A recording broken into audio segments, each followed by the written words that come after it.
प्यारा सा हम लोग सीएम का को जयतुआ जयतुआ माता जुतिया माता सोहर गीत है। कैसे लगेगा कमेंट बॉक्स में बताइएगा। लोग बहुत पसंद करते हैं और ये व्रत सब लोग उपवास रहती हैं। बहुत बेटे का व्रत है जुतिया माता का, हम लोग भी रहते हैं। और जुतिया माता सीएम आई जुतिया माई मतलब सब एक ही है, बहन बहन है।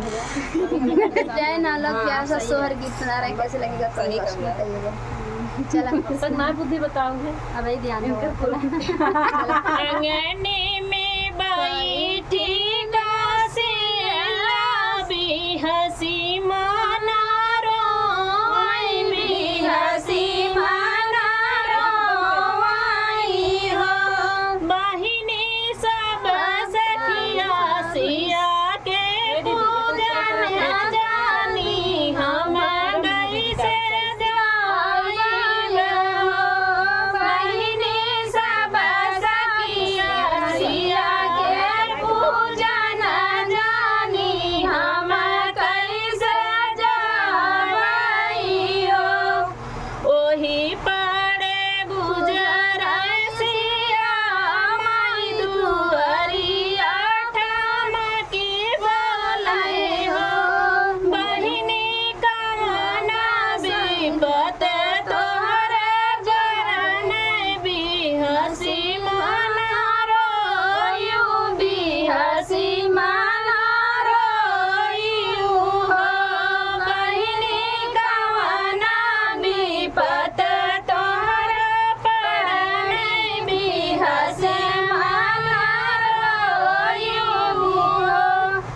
सब सखिया थार सजावै पूजन मैया जाली पूजन मैया जाली हो मैया मोरे कोखिए कमलना पूजन कैसे जाबो पूजन कैसे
गीत कैसा लगा कमेंट बॉक्स बताना।